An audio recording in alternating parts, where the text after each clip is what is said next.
No matter if points are gained or points are lost, there will be much to discuss. For analysis regarding tonight's Winnipeg Jets game, here are Dave Manouk, Ezra Ginsburg, and your host, Drew Mandel. The Illegal Curve post-game show, presented by Play Now, the official sports betting partner of the Winnipeg Jets, starts now. Good evening, Winnipeg. Good evening, Manitoba. And for all those joining us live here on the Illegal Curve post-game show, good evening to you and welcome to the best game of the year. As the Nathan is saying, are you not entertained? The best in the West versus the best in the East. And of course, the game necessitated some extra time because, of course, that's what fans demanded. Of course, as it wouldn't have been a game that required additional overtime, 20-minute overtimes. We're not yet in the playoffs, but that seemed like a playoff game from both the Winnipeg Jets and the Washington Capitals. The Capitals come in as the best team in the overall. The Jets, of course, the second best team. And with the single point is the Jets were able to clinch and become the first team in the Western Conference to clinch a playoff spot. So the Jets are into the playoffs. It was a foregone conclusion. We knew that, but they've officially clinched. The whiteout is back for the 24-25 season. And the Jets have now defeated the Washington Capitals twice in overtime. So, Mr. Ginsburg, what is your assessment of that entertaining hockey game? Yeah, what's up, Dave? Good evening to everybody who's joining us and live and going to be listening on the podcast later. This really did live up to the hype, right? And, we've been treated to a couple of big boy games in the last couple of weeks. Obviously, the Jets came up big with the 4-0 win over the Stars. What was that, about a week and a half ago now, Dave? At this point, it was on Friday night. We did the show at City Place, but I kind of feel like everybody left Canada Life Center happy, right? If you're a Capitals fan, the Caps got a point. You saw Alex Ovechkin score goal 889, right? And then if you're a Jets fan, obviously the Jets get the clean 2 points with the big Ehlers goal in overtime, right? So The Jets are still a point behind the Capitals, but the point is that the Jets got the extra point. And I thought that game deserved overtime because it was a very close game. And I didn't like the second period for the Jets at all. We'll get into that. They weren't generating enough offense. I thought they were on their heels too much.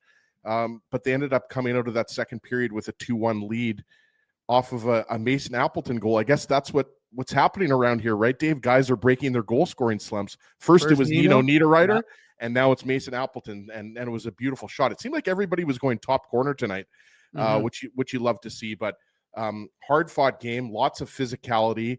You obviously saw Colin Miller and Andrew Mangiapane in the first period having one of the more animated in penalty box discussions that we've seen. And I don't think that they were talking about their social media followings, Dave. No. I think they were talking about something else. So you love the physicality. Tom Wilson was obviously all over the ice. Oh, is he good, by the way? I know fans don't like him. You don't like him if he's not on your team. If he's on your team, you love that guy.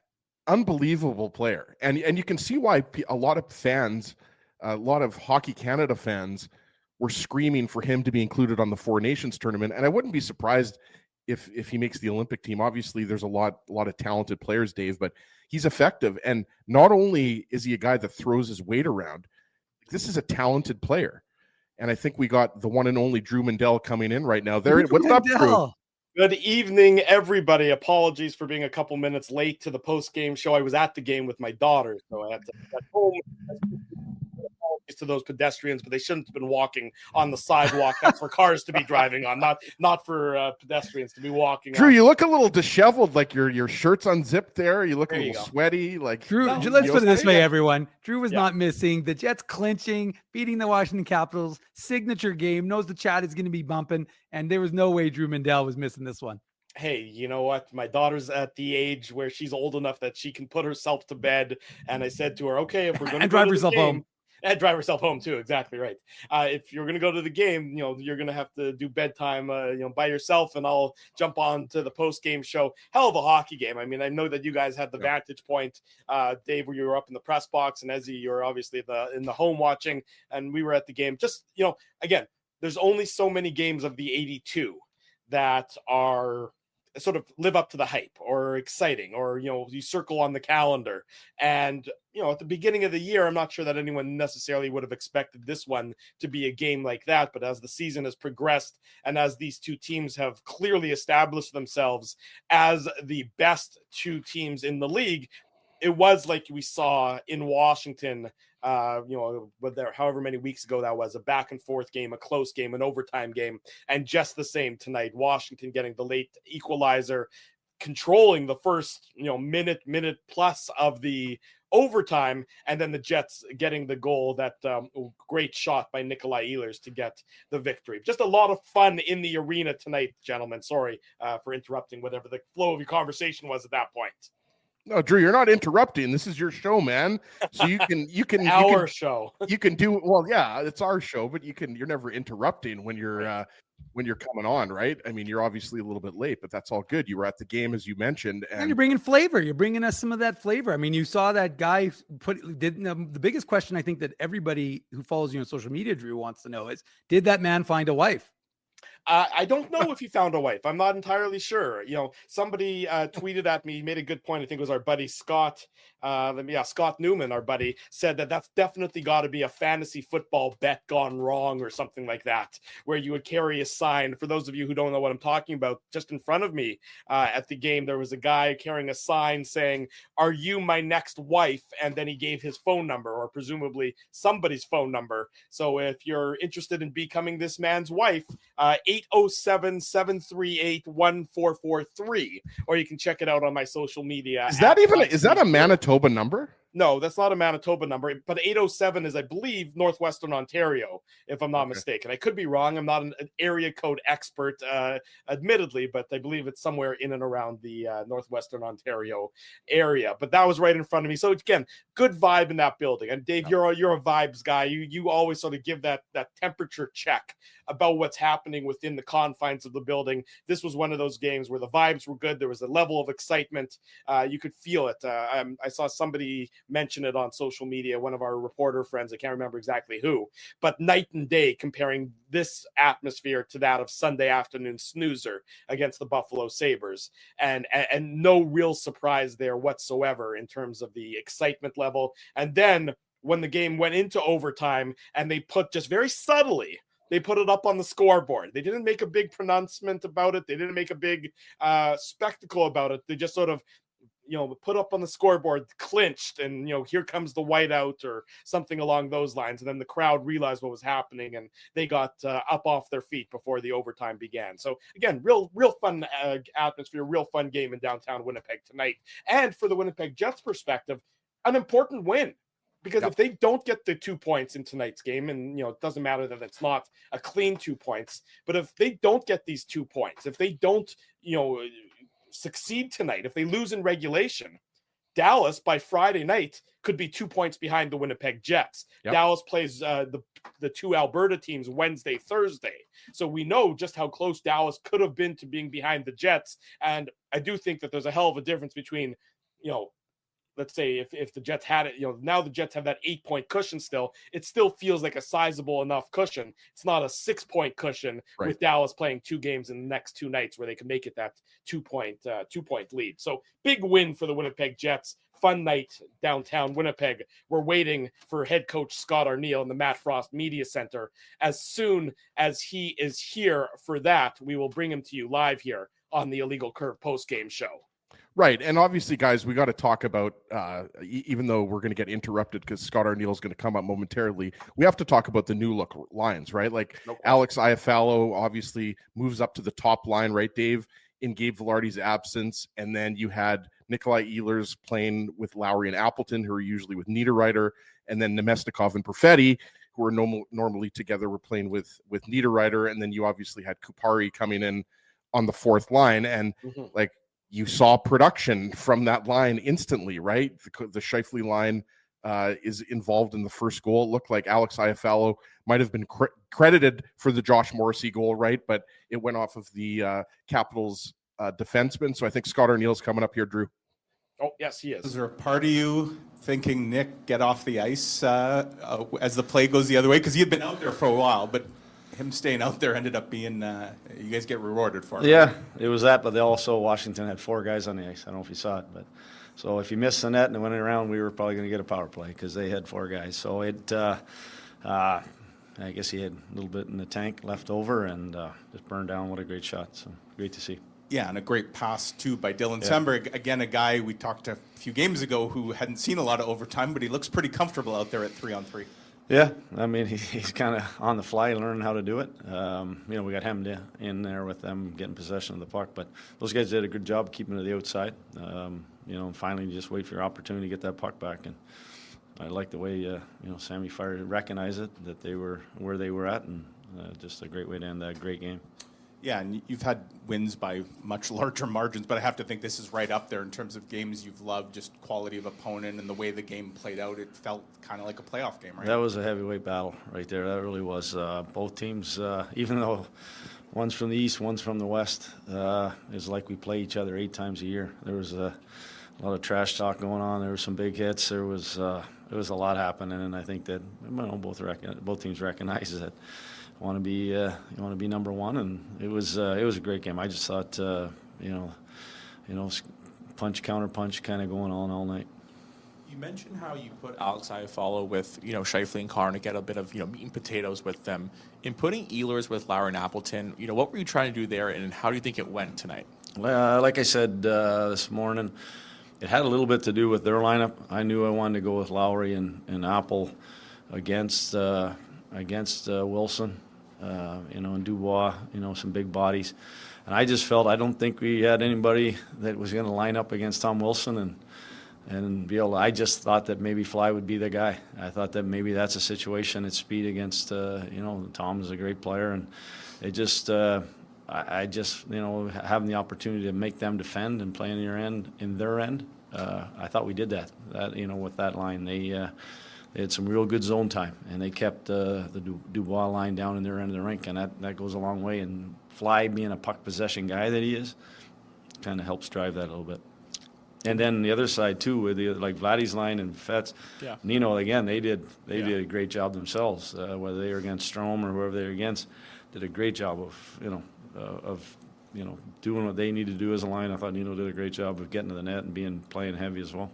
Have you learned anything new from, Nikolai Ehlers? And there was a game against Colorado when he was with Adam Lowry, and then a game like tonight. It just seems like he's able to, adapt and perform in different roles like tonight as well. Yeah, he recognizes who he's playing with. Guys with that kind of skill, if you're playing with maybe a couple other top end skill guys, you're going to be, do some other things. You're playing against 2 guys like Apple and Lau that are going to, probably dump it in and go get it, and then he is the support off of that. And, he knows to get to holes, to get to spots when he's playing with those kind of guys. I think that he just, he's a veteran player. He's been around a while and knows how to play in a lot of situations. You talked about Cole Perfetti there, and we've talked all year about his evolution. In a heavyweight battle like tonight, it really seemed like the details of his game shined through. What did you see from him? No, he's not the biggest body. I think he had a great hit there in the third period, right in center ice there. He had the puck a lot. I liked the way he held on to it. A couple times he drove. He came out of the corners, took it to the front of the net. Those are great things. Those are all the things that we've talked about, him kind of evolving as a player. And that's the stuff in the playoffs that you have to do. You have to go into those greasy areas, and I thought he did. He's been really good at that. And how do you guys kind of emotionally balance? You clinch a playoff spot, but overtime hasn't even started yet, and they play the big thing. The crowd is on their feet. How do you kind of focus on the task at hand despite clinching? Yeah, I mean, you have to be appreciative of what we've done, obviously. And at the start of the year, our first goal, we have a few goals, but our first goal was to eliminate 8 teams, and we did that, obviously, after 60 minutes. So, you have to applaud our players for, doing that, and would have liked to have done it against Buffalo, but at the same time, and to win the game and get that extra point is just sort of the cream on the top. Scott, how significant was your club's response in getting this result against this opponent, coming after what you described on Sunday as the ultimate trap game? Yeah, I don't think it was very hard to fire the guys up for this one. They knew who was coming into town. We had a great game down in Washington against them. Obviously this one was right up there as one of the best. We saw I've seen our response all year long when we've been challenged like this against real good hockey teams, and we've responded in the right way. And just we always talk about put the last one behind us, move on to the next one. And if we weren't ready tonight, we would have got run over. And I just thought we did a fantastic job. There was so much focus on Ovi when you. Who? When you saw him get that tying goal, kind of what's going through your mind? He came by the bench and gave me the biggest smirk. So I'm glad he got the goal in the sense, or getting closer to his goal. Excuse me, I'm not glad he got the goal. I'm glad he's getting close to whatever that number is. At the end of the day, that's him. It doesn't take much. The puck is on his stick, off his stick. I thought we did a really good job for most of the game of trying to limit him. A lot of chances. He had a few on the power play, but I thought we did a really good job of staying over top of him. He doesn't need much time or space, and at the end of the day, we got the 2 points. It is what it is. I was kind of hoping that we could finish that one off in a 2-1 game, but at the end of the day, we did a pretty good job on him. Did you get a chance to give him a smirk at the end of the game? I didn't get to see him. He was farther down the bench, so I might see him later. Scott, it was a game where the general theme was people didn't give an inch, right? I mean, Mangiapane goes off after Miller, and there's so many different moments. Even Cole Perfetti went back at Matty Roy there when he was getting those cross checks. Why is it so important when the two best teams in the NHL play each other that these guys don't give that inch? Yeah, I mean, I'm hoping that we have a rematch. That would be really nice. But at the end of the day, there's bragging rights on the line. And I'm not that we're looking at who's going to be the best, and that's our number one priority, but there's bragging rights tonight. And, we can even back up with them on the points side of things. But at the end of the day, those are like that's the calluses that we talk about getting, and the scars that you get over the course of a season, so that when you run into the playoffs, you've been through this a few times. And I think that there's been some really big tests for us running into these kind of games, and to go against a heavyweight team like that and to come out with the 2 points, that's real good growth for us, and it's real good things that, like I said before, that we're trying to build towards game 83 and 83 on. Thanks. Thank you. Thanks.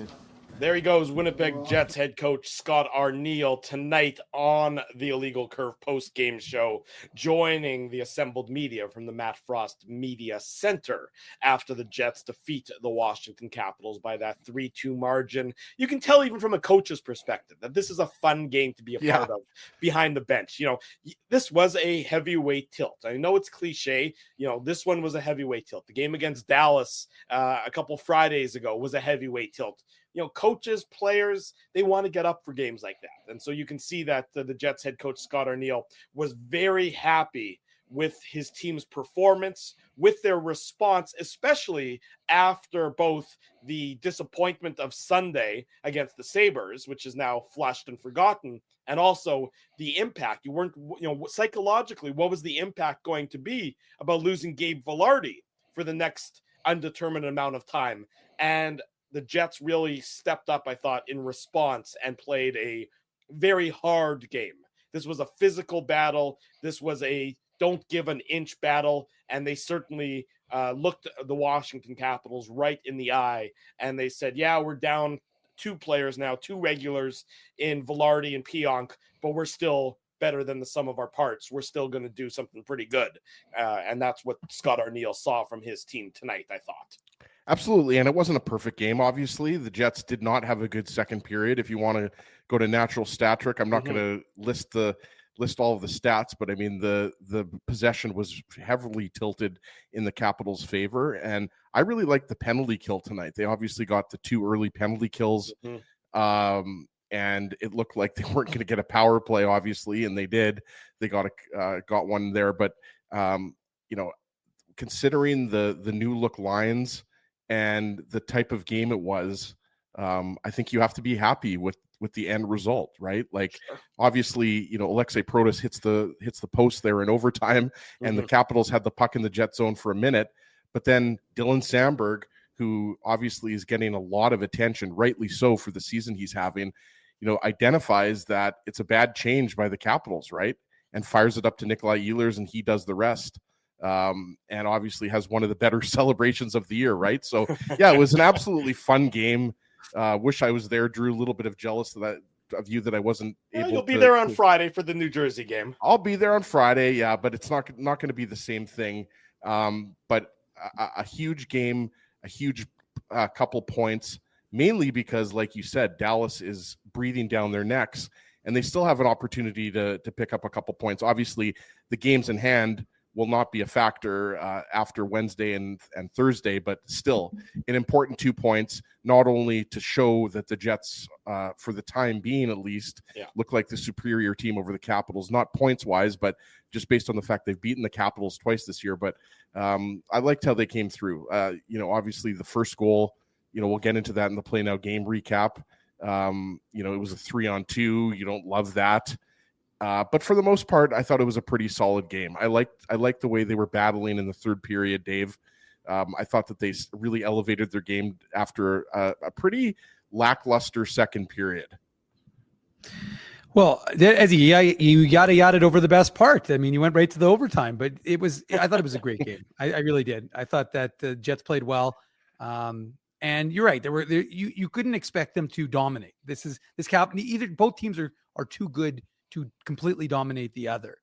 Jets fans will be a little excited that they might avoid the St. Louis Blues, though, because the Blues, who keep winning, I believe they've won now 8 in a row. With today's victory, have now tied. It's 2019 all over again, guys. No, Drew, I don't think the win count. I don't think the win's been factored yet. So I think they're actually 8 in a row for the St. Louis Blues. So the good news for the Jets is that they look like they may tie and overcome the Minnesota Wild, who did in fact lose tonight. So the Jets can avoid a red hot St. Louis team. Doesn't that sound familiar? 2019. But again, this Jets team is much different. And one player who I want to mention, because I thought he was excellent in tonight's hockey game, was Cole Perfetti. I thought he had a really good game. I thought he was really, again, nothing overly flashy, but I just thought when there were moments where he would previously given up the puck, I thought he held on to the puck and didn't panic. And for me, that was significant. And I liked the way he played tonight's game. So again, there were a lot of guys that you want to focus on. Obviously, Mason Appleton, as he breaking his goalless, had gone, his drought, I think, was 12 games without a goal. So he finally gets one. That's significant, but I like the way Perfetti played. I just thought there was a calmness to his game, and there was a physicality that we saw. Even like when he's taken on, he'll be forecheck. He'll be the first guy in 3-on-1 with the puck, 1-on-3, I should say. And he's not dumping it into the corner and getting off. He's keeping the puck. He's showing a patience that I just don't think we've seen. So the maturity in his game is evident to me from a game like tonight where there's a lot of pressure, and he looked like he was real good. Yeah, there's no question about it. A game where previously, if it was a man's game, he might not necessarily be able to show up in that kind of game. Now it's evident, as we've talked about since he became Prickfetti a couple of months ago at this point in time, that a game like this is not one that he shies away from whatsoever. Let's get into the nitty-gritty details of tonight's game. We go goal by goal here on the Illegal Curve post-game show. It's called the Play Now Game Recap. The Play Now Game Recap. Big thanks to our friends at Play Now. You know them as the title sponsor of all of our programming here on Illegal Curve. Don't bet on illegal sites. Bet with Play Now instead, Manitoba's local, legal, and secure gambling site. 18 plus. Enjoy responsibly. Big thanks to Play Now for their continued support. The Jets get the opening goal. I think this is the first time. Is this the first time in 4 games that they get the opening goal? 5 games, Dave's indicating to me. It's been a while, but they get the opening goal. Josh Morrissey, his 12th of the year, assist to Mark Scheifele and Dylan DeMello. Still waiting to see if it's actually Morrissey's goal. It's sort of hard to determine if it goes off of Alex Iafallo or if it goes off of Martin Feoveri, the defenseman for the Washington Capitals. But whatever it is, it's a goal for the Winnipeg Jets. And it starts, of course, like so many goals do, with a clean zone entry. Morrissey over to DeMello. DeMello gives it up to Scheifele streaking through the middle. He comes in sort of 3-on-2 a little bit, finds the trailer in Morrissey. He lets the hammer go. Both Iafallo and Feoveri are causing traffic in front of Logan Thompson. It deflects off of presumably Feoveri at this point, and it's 1-0 for the Winnipeg Jets, Ezzy.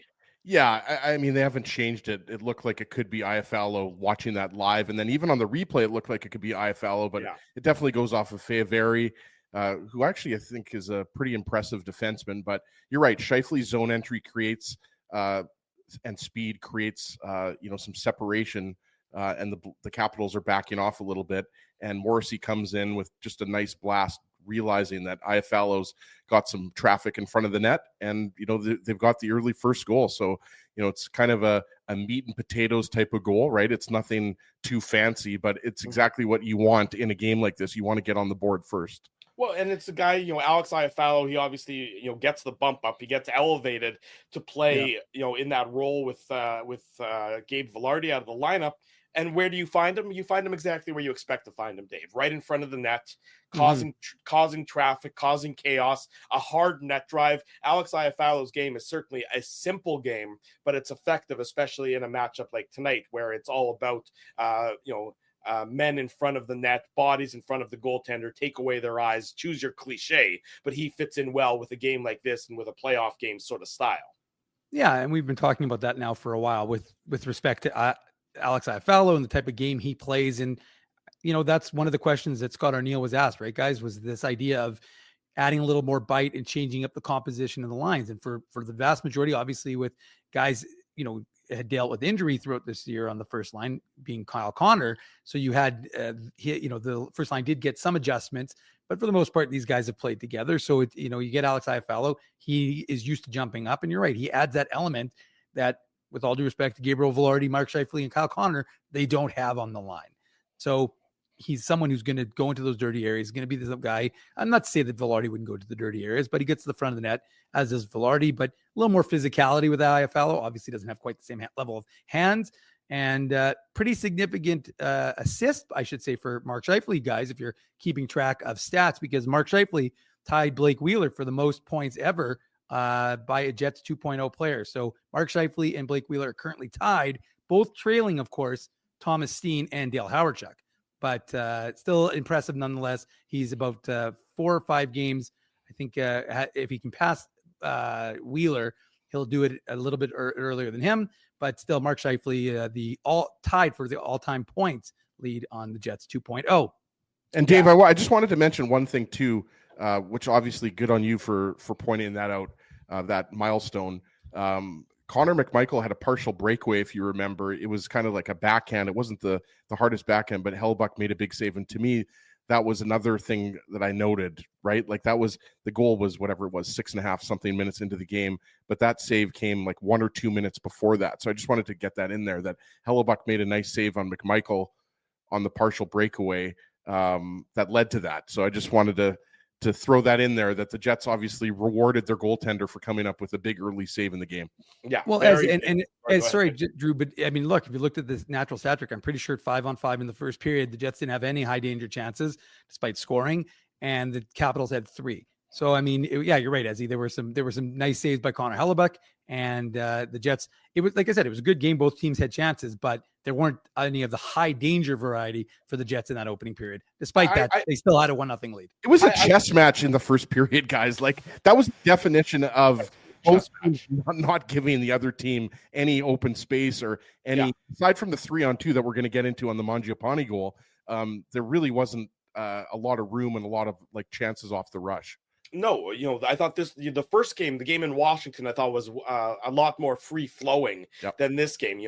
This game was very much to your point, as neither team wanted to blink, neither team wanted to make that initial error. I thought both teams were very much feeling each other out, but not feeling each other out in the boring sense of it. They were just sort of like two prize fighters throwing jabs just to try and sort of work their way into the match, and it certainly took a little bit of time to get going. I mean, the high danger chances in the entirety of the game were 5-4. In the favor of the Winnipeg Jets. So it was not this was not a pond hockey style game. This was far more. It wasn't high event. Style. It was like if you're a fan of the old UFC, it was like watching like Georges St. Pierre. He wasn't a very exciting fighter to watch, but he was effective, right? I have no idea. That's an analogy I have no clue about. Well, Georges St. Pierre was known for his defense, right? And that's obviously what the Jets have been known for, in addition to being one of the top offensive teams, even though there's only one team ahead of them. It's the Washington Capitals, right, guys? Right. But yeah, it was definitely a low event first period, I would say.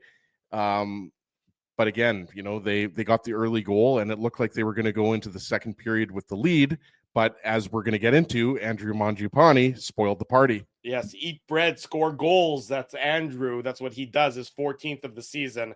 Assist to Jacob Chikrin. This comes just after he and Colin Miller leave the penalty box for their offsetting penalties. Colin Miller, the initial boarding penalty on Mangiapane. Then Mangiapane got up and hit him with a quality cross check, and you saw them beaking back and forth at each other in the penalty box. I don't think they were sharing each other's recipe for chocolate chip cookies. They were, I think, disputing what the one did to the other. In any event, the penalties end. Mangiapane jumps out of the box. The Jets have a little bit of I think about 2 guys go down in the offensive zone, which allows the Capitals to transition the puck up the ice. And Chikrin is able to find Mangiapane, and his shot, I don't know that it was a knuckleball, but it was sort of it wasn't a crisp shot, Dave. It was a bit of it was kind of like almost. I was going to say like a changeup almost. Yeah, maybe a changeup. It was sort of a weird shot, but obviously effective enough that he beats Connor Hellebuyck with it. This with 40 seconds to go in the first period, and it's 1-1 after 20 minutes. Yeah, and that one's got to hurt because you played a pretty effective first period. You haven't given up a goal. You think you're about to get into the intermission with that lead. The crowd's into it. People are buzzing, and then you give up a late goal. Again, even though we've seen it a little bit more of late, something we haven't seen from this Jets team throughout the course of this season. So, yeah, and you know that goal burns Colin Miller because of the way they were having that conversation. And we saw on the broadcast, Tom Wilson was having some fun. They were all, going. And look, that's what you want. I mean, remember, this isn't the Southeast Division where these teams never play each other or played each other often, and they had some animus. These teams face each other twice a year. Mm-hmm. The game in Washington was a hell of a good hockey game. I mean, I don't think there was any carryover, even despite Josh Morrissey's little tap in after his overtime winner and then running to the room. But the fact of the matter is that for me, this was like one of those games where you're like, okay, both teams are going to want to win. Both teams are going to play well. You'd think it'd be a pretty good game. Again, I wasn't anticipating the level of that sort of disruption between Mangiapane and Miller. I was a little surprised, but regardless, yeah, you're right. You don't like the breakdown from the Jets because it's late in the period. They've got the puck in the opponent's end, and yet you allow them to go in on that 3-on-2. And you're right. It is a bit of a knuckle puck. Looks like it caught Hellebuyck a little bit on it by surprise.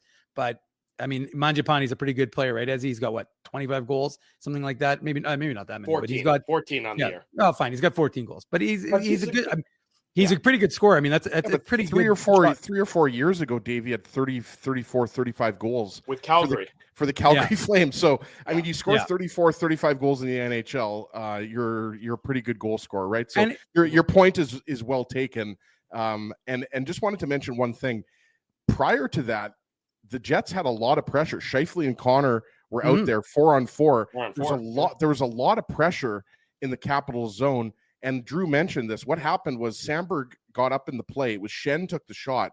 Sandberg falls. Connor also kind of spilled. That's what created the 3-on-2. And then what you had, Dave, was Mangiapane went right onto the ice, but Miller went off, and then I believe it was Niederreiter who came on, right? So there was a lot of like moving parts on that goal, but it was give and go between Chikrin and Mangiapane. And I think, if anything, Mangiapane, instead of one-timing it, kind of just stopped for like that little second. Yeah. And then didn't get the whole thing. But you're absolutely right, Drew. It was a bit of a weird, whatever you want to call it, knuckler, screwball, change up, whatever we want to call it.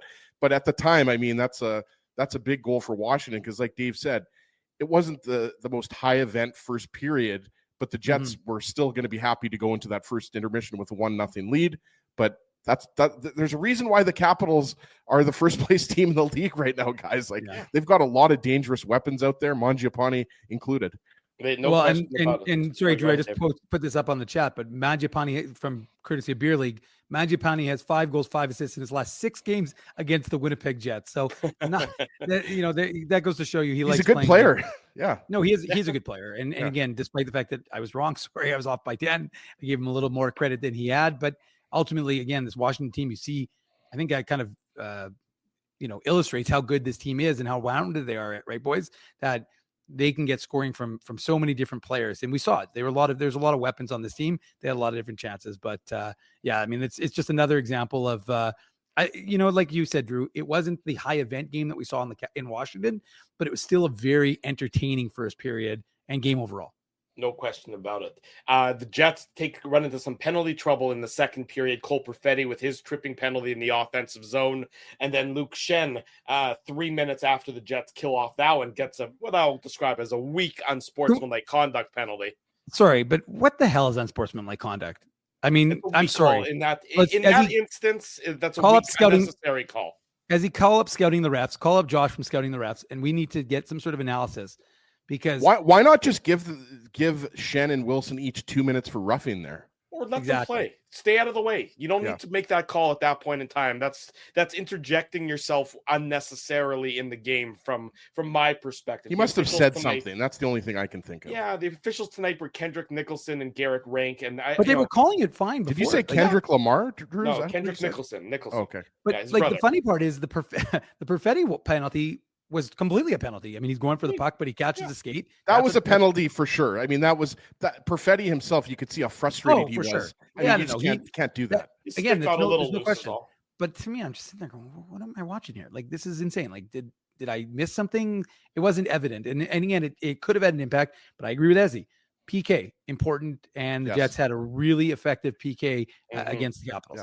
Yeah. Ovechkin had 2 shots on net on that power play, but there was no rebounds and they were easily stopped by Hellebuyck. Yeah, the Jets did a really nice job on that penalty kill, and then they get they take the lead with 12 seconds to go in the game in the second period. So they give up a late first period goal, but they take the lead late in the second period. It starts, Cole Perfetti picks up a loose puck in the Jet zone, carries it all the way through into the Capital zone, unaccosted whatsoever, leaves it for Niederreiter. Niederreiter goes cross ice to Mason Appleton, and I'm weighing my options. I'm saying which one of these is going to be the Seagram shot of the game.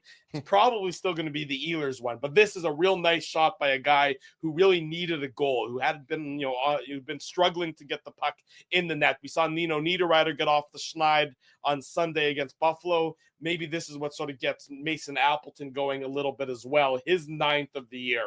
And it's a big one coming with 12 seconds to go in the period. Assist to Niederreiter, assist to Perfetti. And the Caps just really back off completely, and nobody takes Appleton at all. The defenseman who's closest to him is Jacob Chikrin, but they're so deep in the zone that it's a relatively easy pass for Nino Niederreiter to find Appleton. The defense are playing so far off. Nick Dowd is the forward who's back, and he sort of gets chasing after things a little bit. Just well done by the Jets to make the seam passes, and well done by Appleton to fire it past Logan Thompson to give the Jets the 2-1 lead, Ezzy. Yeah, and Logan Thompson's coming right to left, and Appleton puts it top corner, which obviously is not it's a difficult shot for Logan Thompson to make. So good on Appleton. And like you said, one other thing too that I wanted to mention is this doesn't get I feel like sometimes I'm the only guy that talks about this, but Logan Thompson catches with his right hand. And he's left-handed is what I'm trying to say here. And Dave knows I kind of obsess over this a little bit, but there's very few goalies in the NHL that catch with the right hand. There's very few left-handed goaltenders in the NHL. Yeah, so that's stylistically, I always just like the look of it. Like think of like Grant Fuhr, Tommy Barrasso. Those are the famous right catching goalies. Anyways, I always like to bring that up there because it's not mentioned a lot. I think Dan Robertson did mention on the broadcast, but you're used to that being blocker side, but it's actually glove side. But at the end of the day, it's a good zone entry from Cole Perfetti. It's a nice, sneaky, good pass from Nino Niederreiter, but just nice for Mason Appleton, right? Because we obviously do all these post-game shows, and it's been a while since he scored, right? And, you just love to see that because Appleton's a guy that obviously they depend on. I mean, they're going to have to, figure these lines out, going forward. I mean, we'll maybe get into it a little bit after the break, but I mean, Velarde's out week to week, and I don't necessarily know, guys, that these are the lines that are going to be set in stone because, there were times in this game where, the Jets were struggling a little bit to create offense. Now, granted, Washington's a good team, but you love to see Appleton get a goal on that new line. I mean, it's new line in quotations because obviously Lowry is not an unfamiliar line mate, right, Dave? But just nice to see again. A long answer short, I guess. Just nice to see Mason Appleton getting a goal after going goalless for a long extended period of time. And as I've talked about, when we do the goal by goal recap brought to you by Play Now here, I love doing it, looking at the goal visualizer on NHL.com. You love that goal visualizer, Drew. Well, you can see on the goal visualizer just how bad of a line change Washington it wasn't in the midst of here.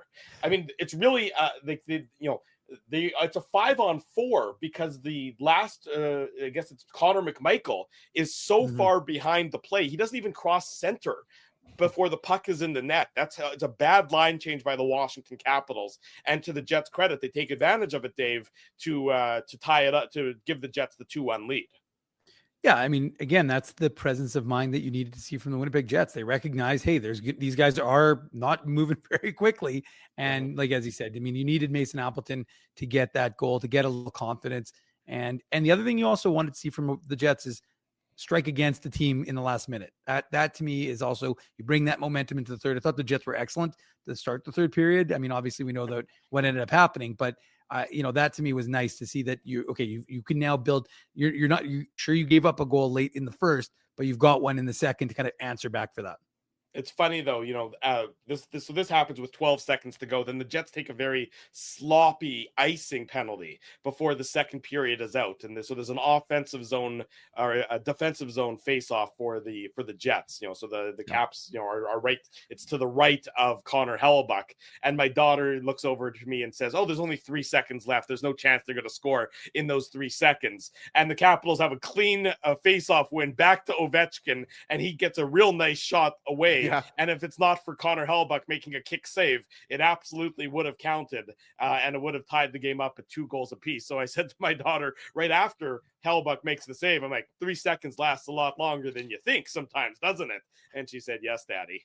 And that's funny, Drew. Like, I'm glad you mentioned that because that was a sneaky, dangerous scoring chance for Ovechkin. Because like you say, I mean, the Jets win the face-off and then goes back into the corner. They maybe shoot it around the boards, and then the period's over. But Ovechkin, was it Dubois that won the faceoff? I forget who won the faceoff. Was it Dubois, Dave? Dave's giving you the it was Dubois. By the way, I thought Dubois was good, and we talk about the Dubois trade tree all the time, guys.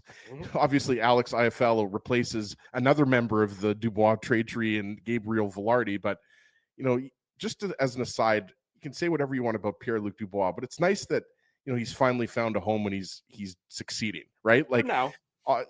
I mean, granted, for now. I mean, his tenure in Los Angeles obviously didn't go that long, but good for him for having success in Washington. At least, I wish him nothing but success. Yeah, the crowd gave him some boos, but he touched the puck. He had the puck on his stick a whole bunch in the course of today's game. He was noticeable, I thought, for all the right reasons. So he certainly does seem to have, at least for this year, found a home in Washington.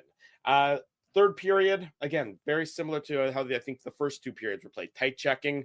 The Jets had a couple of their own power play opportunities, or the one with Taylor Radish taking the interference penalty. The Jets come close, but they aren't really able to capitalize on it. And then, again, Alex Ovechkin, who I thought for the most part was relatively quiet in tonight's game. But as Scott Arniel himself said, he doesn't need a lot of time. He doesn't need a lot of space. And he gets the puck on his stick with exactly 4 minutes to go in tonight's contest. Assist to Alexei Protas and Trevor Van Riemsdyk. And he absolutely wires it past Connor Hellebuck. I mean, first of all, tons of people cheering for Alex Ovechkin in the crowd, tons of Capitals fans in the crowd tonight, but boy, it was on and off his stick in the blink of an eye. And for people who like to see at least history get a little bit closer to being made, forget about the politics of it all for a second or two, if you don't mind. It was sort of neat to be there when he gets that one goal closer to being the record holder. And I'm not a fan of his, for the record, but it was kind of cool to see it happen. No, absolutely. I mean, how many more times are you going to see Alex Ovechkin play hockey in Winnipeg? Not that many more, right? It's possibly a 7-game series come June.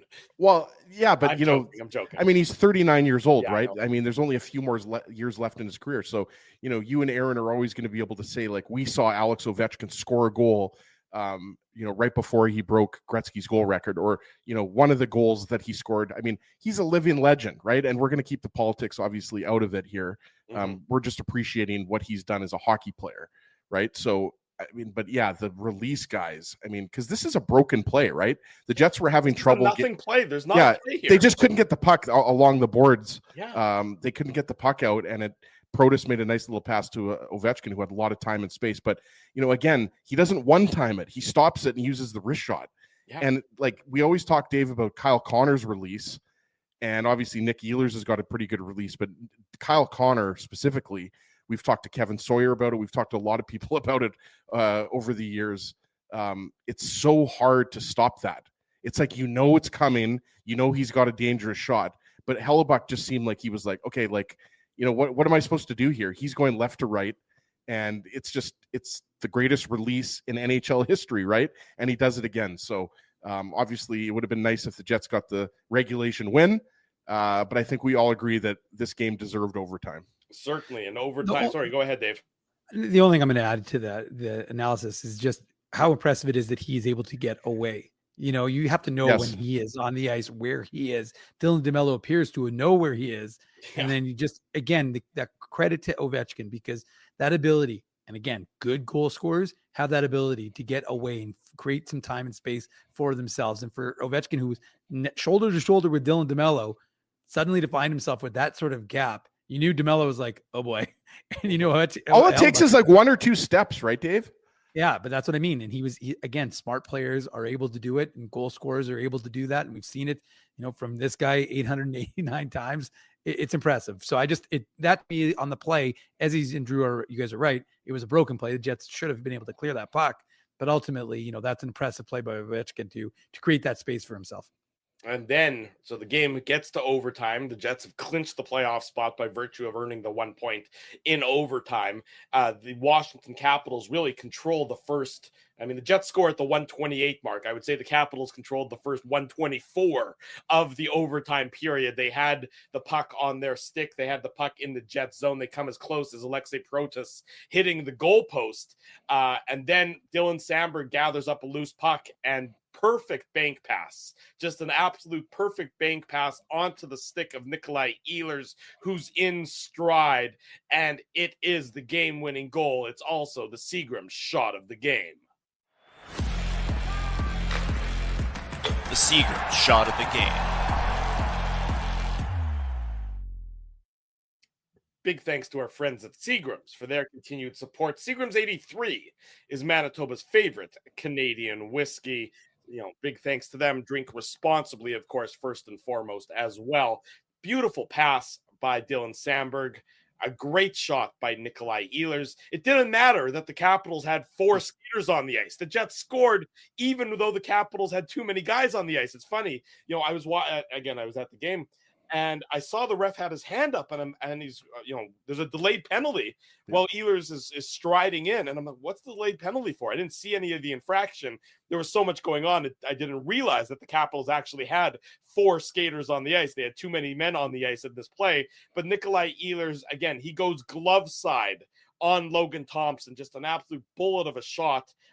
Nikolai Ehlers in flight, in stride.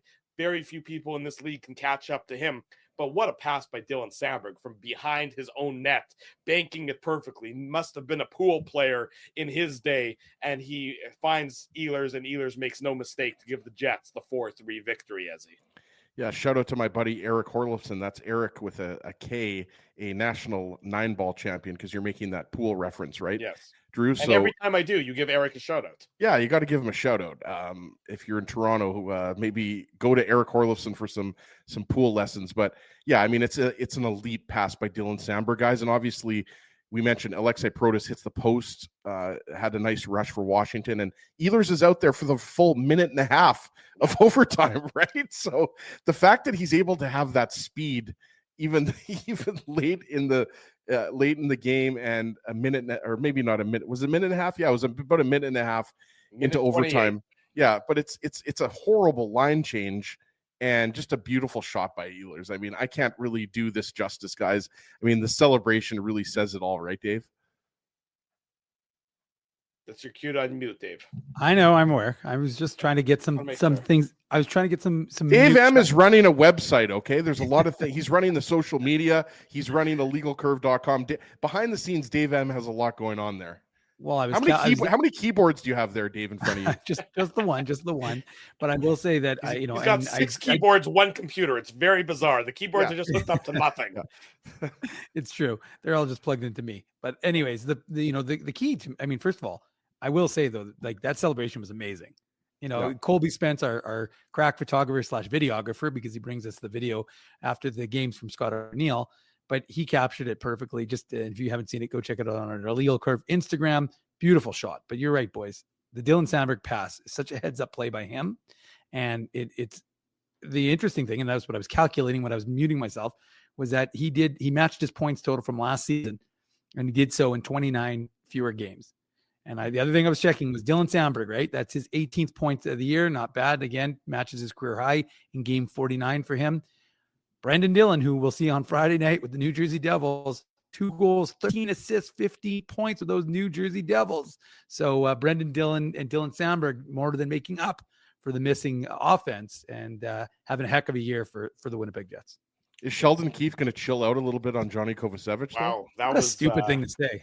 What a dumb thing to say, huh? I didn't like that. I thought it was dumb also. It's just like, I mean, yeah, that's for those of you who missed it, after the Devils lost on Sunday, I believe. Yeah.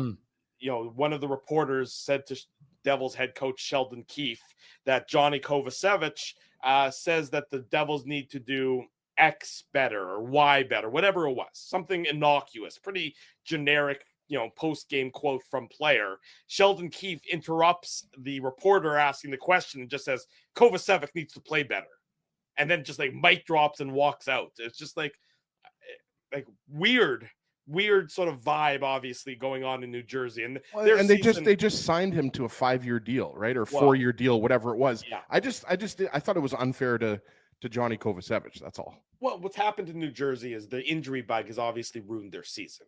They're going to be a playoff team still, although I guess it's not a foregone conclusion because some of the East is pretty bad. The New Jersey is going to be a playoff team, but with all the injuries that they've suffered, they're going to be one and done. They're going to be out pretty quickly. And so I think it's sort of beginning to wear on everybody in New Jersey. And we remember what the Jets did to the New Jersey Devils on the trade deadline Friday. And then I guess it's now been 2 weeks? Is that it? It's only been 2 weeks since then. The rematch will be this coming Friday. Yeah, no Jack Hughes, no Dougie Hamilton. That's your best defenseman and your most dangerous offensive weapon, right? Yeah. So I mean, I'm with you. I'm a Devils fan, obviously tried and true, but it's going to be tough for them to go deep in the playoffs this year. That's for sure. Without those two guys. And that'll be Friday's game, the next time the Winnipeg Jets are in action. So we'll go to break, and when we come back, we'll touch on that a little bit more on tonight's contest before we head to break. Your responsibility while we play the commercials is to like the show, smash the like button. If you're not already doing so, there's over 540 of you watching us live right now. Be sure to subscribe to the YouTube channel. And this one's a good one too. Turn your notifications on.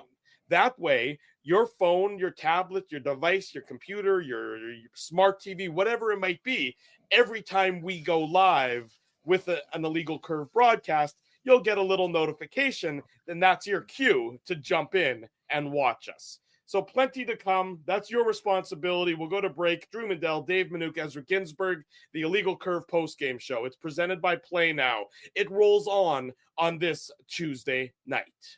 We want to thank you for not betting with Play Now and choosing our illegal gambling site instead. Because we couldn't afford things like this without your money. So much of your money. Now you might have questions like, do our profits benefit your community? No. Or bet with Play Now, Manitoba's local legal and secure gambling site. Dining, entertainment, parking, and convenience, all in one spot. City Place is located in the heart of downtown Winnipeg, attached to the Canada Life Center. Whether you're working, living, or out for a night in the downtown, make City Place your go-to destination before or after the fun finds you. Lunchtime, game time, anytime, visit City Place at 333 St. Mary Avenue next to Canada Life Center. Holt Dental, the new official dentist of Illegal Curve, has a philosophy rooted in two unyielding principles: genuinely caring about patients and providing outstanding service. Being a patient of Holt Dental means more than just checkups and treatments. It's taking the time to listen and talk to each patient so they can achieve the best long-term health, functionality, and aesthetics for their teeth, mouth, and gums. Conveniently located at Grant Park Festival on Taylor Avenue, Holt Dental is dentistry of the highest quality in a comfortable and relaxed environment. For more information, visit holtdental.ca. Oh, and there's plenty of free parking at the front door, too. Celebrating its 40th year as Winnipeg's home for stand-up comedy, Rumors Restaurant and Comedy Club has recently been named Canada's top comedy club and a top 5 comedy club in North America. From birthday parties to date nights to fundraisers and everything in between, Rumors is your destination for the best and most affordable live entertainment Winnipeg has to offer. For more information on upcoming shows, Rumors' incredible promotions, and to purchase tickets, visit rumorscomedyclub.com. At Boston Pizza, a fast lunch doesn't have to mean fast food. Now you can get a $15 lunch served in just 20 minutes, including your choice of a main, side, and drink. That's right, lunch for $15 at your local Boston Pizza. 20 minutes before 11 o'clock. Sorry, I was sending you two guys a text message, so I got a little bit delayed in pressing the come back live on the Illegal Curve post-game show button here as we talk about the Winnipeg. No, Drew, I won't make out with you. Oh, Ezzy, you know that you will. Jets victorious over the Washington Capitals. No laugh from Dave M there. 3-2. Dave M's on mute. I think he thought my comment was funnier than anything else. 3-2, the Jets victorious over the Washington Capitals tonight. A really entertaining contest, as we've touched on here on the Illegal Curve post-game show. Here's what Mason Appleton had to say about playing with Nikolai Ehlers. Quote, "I love playing with Nicky because he's one of the most dynamic guys in this league." Nikolai Ehlers about playing with Mason Appleton. Quote, "He's a guy that goes out there and works his ass off every single time he goes out on the ice." So we saw new look Winnipeg Jets lines. I sort of agree with, I think it was you, Ezzy, who said that you're not sure how long these lines are going to last together, that they're probably not written in stone, and I would agree with you there. But at least for tonight, they seem to work well. But I wouldn't be surprised to see Cole Perfetti back with Adam Lowry and Nikolai Ehlers at some point relatively soon, especially when the Jets need some offense, because we know that that trio worked well together earlier this year in some brief time. And we know that lately, Perfetti, Nemesnikov, and Ehlers, they've been playing well together as well. But right now, given where the Jets are, given the time of the year, it's sort of understandable that Scott Arniel might be trying out some new things. Yeah, and I'm sure, this is more of a segment for the Saturday morning show, but I'm sure we're going to be, after the Devils game, we're going to be talking about this a lot, regardless of the outcome of that game, we're going to be talking about the forward lines because, you wonder if Cole Perfetti sees some time up with Scheifele and Connor, right? Like there's options here, guys. And Scott Arniel, Dave was there obviously earlier today, but Scott Arniel touched on this, right? Like these are not lines that are he even mentioned this, that he has some time to experiment with these lines with Gabe Vilardi out of the lineup, right? So it was a strong game from Cole Perfetti. He's really he's just taken off. I mean, it's really been a tale of two seasons for Cole Perfetti. Like the first half, or the first 50 games or whatever you want to call it, and then the last 20 to 25 games have been completely different. It's been really impressive to watch. So that's something to keep in mind. I mean, the obvious switch is that you flip flop Ehlers and Niederreiter, and then you've got the lines that the second and third lines that you've had all year, right? So I really think, guys, that the forward lines are going to be in flux. Like I really see that as long as Velarde's out, I think you're going to see whatever works, right? And you could see these lines stick together for the Devils game, Dave. But if they don't work, and Arneal said this to Paul Edmonds before the game, right? Like he can make in-game adjustments and switch these lines, which is a good thing, right? Like when you have guys like Niederreiter and Perfetti and Iafallo, they can go from basically the first line all the way down to the fourth line, right? So I think, you like what you see from Appleton breaking his goalless drought, and you just like that Perfetti continues his strong play from basically as soon as he called himself Prickfetti. Yeah, and the only thing I would add is that a lot of those guys are breaking their streaks, right? I mean, you've got Niederreiter finally feeling good about his game. I think what it points to, for me at least, is the depth of this Jets team. That is what we're seeing. We're seeing a team that is being able to kind of overcome the limitations. Okay, you lost Gabriel Velarde. That's a huge loss, right? Week to week, he's, I'm not going to say he's done for the regular season 100%, but we'll see where that comes out maybe as they get further assessments. But the reality is that you've got a team that, okay, you lose a top line right winger, we can plug someone else in, and then we'll get another guy to jump up. And this team doesn't miss a beat. This was a tough game. This was a really challenging game against this Washington Capitals team. And this is a Washington Capitals team that came into today's game having won 4 in a row and 9-1-0 in their last 10 games. They were feeling good about themselves. They've been playing really good hockey. And as the penalty kill, not to be minimized, I think the having a strong penalty kill against the Capitals was huge, because we've been talking about the Jets penalty kill and the importance of it. So to me, for the Jets to come out with a victory on this game, again, given the limitations, Neil Pionk, no Gabriel Velarde, and look, it's not to say that other teams aren't dealing with injuries. They are.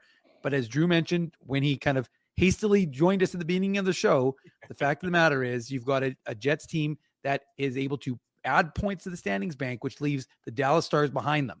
Again, Dallas is playing well, but you needed to keep adding points. Jets did that tonight, and that was significant. I see that somebody's saying we're shaking things up among the different hosts and the different broadcasts, and they mentioned Kenny Weeb. Happy 50th birthday to Kenny Weeb today. Big day for Kenny. Did you text him though, boys? Because I texted him.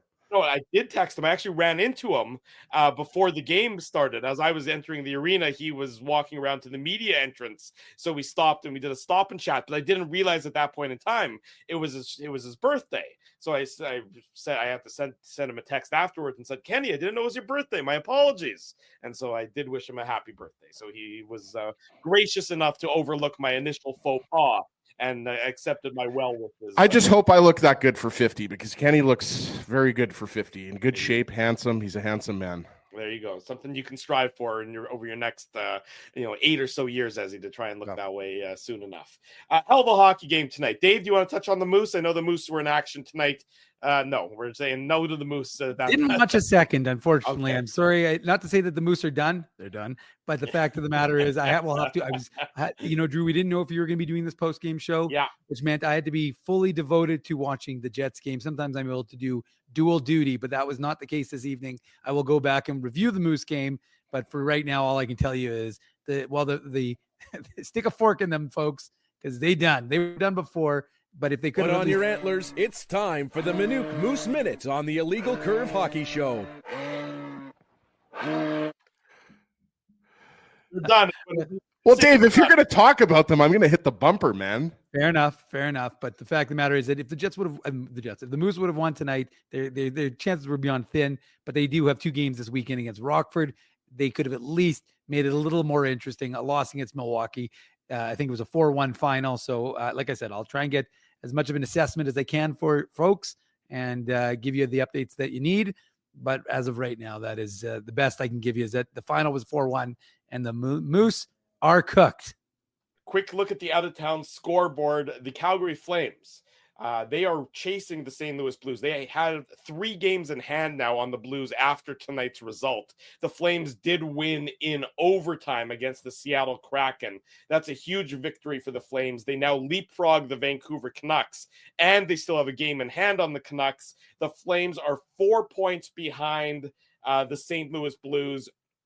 4 points behind the Blues with 3 games in hand. So the Blues have been on this incredible heater, but look out for the Calgary Flames. They've won 4 games in a row as well. So it really does look like it's coming down to the Flames and the Blues. The Wild are struggling, and they might run themselves into some trouble soon enough as well. But right now, it does look like it's going to be between the Flames and the Blues for the final Western Conference playoff spot. Vancouver and their middling season continues, and I don't know that they're going to be able to overcome that. But time will tell. The Flames will be in action next on Thursday against the Dallas Stars. Speaking of Dallas, they have the Edmonton Oilers tomorrow night in a game that should certainly draw some eyeballs of those of us here in Winnipeg, keeping an eye on everything.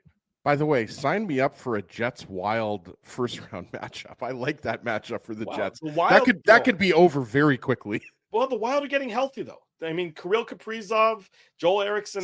Still, I like that matchup for the Jets. Well, I would rather play the Wild at this point than the Blues. The Blues have been playing playoff hockey for the last 2 months. And I think you eventually run out of steam. I would think just like they did in 2019, right, Drew? Well, they didn't do that. That's true. They didn't do that then. But, I'm bugging you. I know you are. I don't know. I think the Jets beat either of those teams in the 7-game series. To be honest with you, I would agree with that.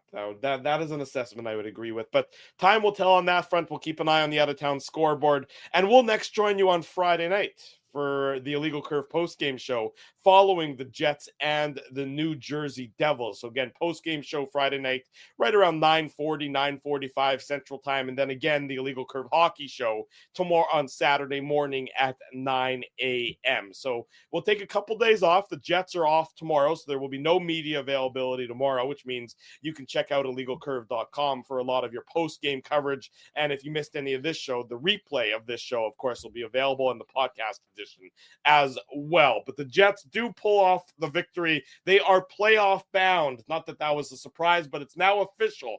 An X next to their name, the second team in the NHL to clinch a playoff spot this season. They beat the Washington Capitals 3-2 in overtime. A hell of an entertaining game. Sends the hometown crowd home happy. Big thanks to all of our sponsors. That's, of course, our friends at Play Now. They're the title sponsor of this show. Rumors Restaurant and Comedy Club, Holt Dental, Boston Pizza, Seagram's, and City Place support these fine businesses because of their continued support of Illegal Curve Hockey. We'll be back on Friday night. In the meantime, smash the like button, subscribe to the channel, subscribe to the podcast, turn your notifications on, and tell your friends and family that the best place to be after each and every Winnipeg Jets game, and again on Saturday mornings, is the Illegal Curve YouTube channel. For Dave Minuk, for Ezra Ginsburg, I'm your host, Drew Mandel. Thanks for watching the Illegal Curve post-game show. We'll see you on Friday, right around 9:40 p.m. Until then, we wish you good night and good luck, and thanks for watching the Illegal Curve post-game show. Thanks for listening to this broadcast from Illegal Curve Hockey. For more great Illegal Curve content, subscribe to the Illegal Curve YouTube channel, follow @IllegalCurve on Twitter, Facebook, and Instagram, and visit your online home for hockey in Winnipeg, illegalcurve.com.